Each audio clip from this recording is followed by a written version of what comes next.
సంవత్సరాలు మీరు అనుమతి ప్రయత్నం చేయలేదు. కేవలం సచివాలయం కోసం ఆర్మీ ల్యాండ్ని 50 ఎకరాలు ఇవ్వలేదని వాళ్ళతో పంచాయతీ పెట్టుకొని పక్కన పెడితే వచ్చిన 100 రోజుల్లోనే ఆ సమస్యను పరిష్కరించి ఈరోజు ఆ ఎలివేటెడ్ కారిడార్లకు ఈరోజు ప్రణాళికలు వేసి మేము ముందుకు వెళ్తున్నాం.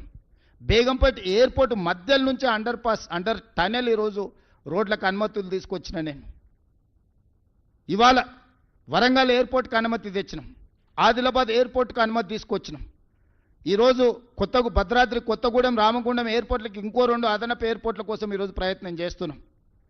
ఈరోజు తెలంగాణ రాష్ట్రానికి పోర్టు లేకపోవడం వల్ల ఈవీ ఇండస్ట్రియల్ డెవలప్మెంట్ ఆగిపోతే కేంద్ర ప్రభుత్వాన్ని ఆంధ్రప్రదేశ్ ప్రభుత్వాన్ని ఒప్పించి మచిలీపట్నానికి greenfield national highway 12 lanes road వేసి ఈరోజు మనకు పోర్టు లేని లోటును తీర్చి మచిలీపట్నం పోర్టు నిజాం కాలంలో ఉన్న పోర్టుకి ఈరోజు మనం అనుసంధానం చేస్తున్నాం. ఈరోజు రేడియల్ రోడ్స్ వేస్తున్నాం. ఈరోజు శ్రీశైలం ఎలివేటెడ్ కారిడార్ నేషనల్ హైవేతో పాటు శ్రీశైలం టైగర్ రిజర్వ్ ఫారెస్ట్లో 56 కిలోమీటర్ల ఎలివేటెడ్ కారిడార్కి ఈరోజు కేంద్రం నుంచి అనుమతి తీసుకొచ్చినాం. ఈరోజు హైదరాబాద్ ఎయిర్పోర్ట్ నుంచి కొడంగల్కి డెడికేటెడ్ హైవే వేస్తున్నాం. ఈరోజు ఎన్నో ఇండస్ట్రియల్ పార్కుల కోసం ల్యాండ్ ఎక్విజిషన్ ఒక స్ట్రీమ్ లైన్ చేసినాం. ఎన్ని జీసీసీ కంపెనీలను తెచ్చినామంటే నేను ఛాలెంజ్ చేస్తున్నా, ఫార్చ్యూన్ 500లో ఇలా 70% జీసీసీ కంపెనీలు ఇండియాకు వచ్చిన దాంట్లో ఓన్లీ హైదరాబాద్ నగరానికి కాంగ్రెస్ పార్టీ అధికారంలోకి వచ్చిన తర్వాత తీసుకొచ్చినాం. వ్యాన్గార్డ్ కానీ, మెక్డొనాల్డ్స్ కానీ, ఎలీలిలీ కానీ, అమెరికన్ ఎయిర్లైన్స్ కానీ, నేను కంపెనీల డీటెయిల్స్ అన్నీ మీకు ఇస్తా. ఎలీలిలీ ఈరోజు $1 బిలియన్ ఫార్మాలో ఇన్వెస్ట్మెంట్ ఈరోజు తీసుకొచ్చినాం తెలంగాణ రాష్ట్రానికి. ఈ 2 సంవత్సరాలల్లో మొదటి 6 నెలలు మేము ప్రభుత్వం ఏర్పాటు చేసిన తర్వాత 6 నెలలు పార్లమెంట్ ఎన్నికల్లోనే కాలం గడిచిపోయింది.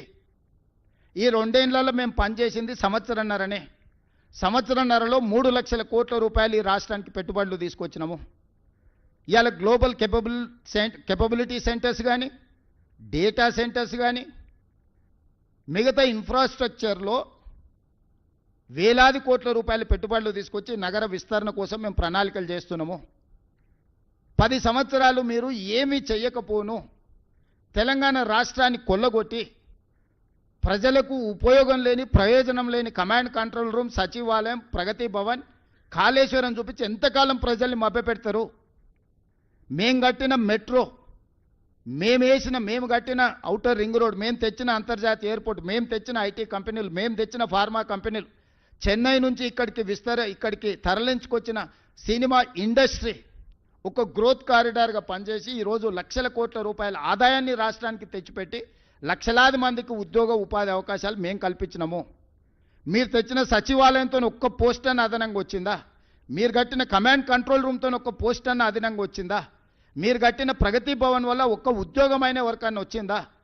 మీరు కట్టిన కాళేశ్వరం వల్ల 1 ఎకరాకు నీళ్ళు ఏమైనా మీరు ఇచ్చిండ్రా?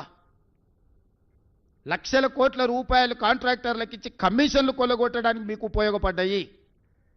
కానీ మీరు మాత్రం ఆగర్భ శ్రీమంతులైన.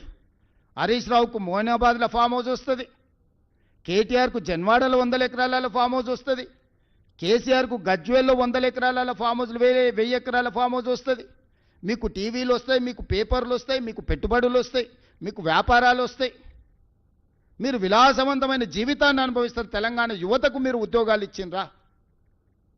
మీరు నోటిఫికేషన్లు ఇయ్యక కొన్ని, నోటిఫికేషన్లు ఇస్తే ప్రశ్నపత్రాలు పరీక్షలు నిర్వహించకపోవడం కొన్ని, పరీక్షలు నిర్వహిస్తే ప్రశ్నపత్రాలు బజార్లలో పల్లి బఠానీలలాగా అమ్ముతుంటే 2011 తర్వాత 2025 వరకు గ్రూప్ 1 ఉద్యోగాలు మీరు నిర్వహించకపోతే, నేను వచ్చిన తర్వాత group 1, group 2, group 3, group 4, medical and health, police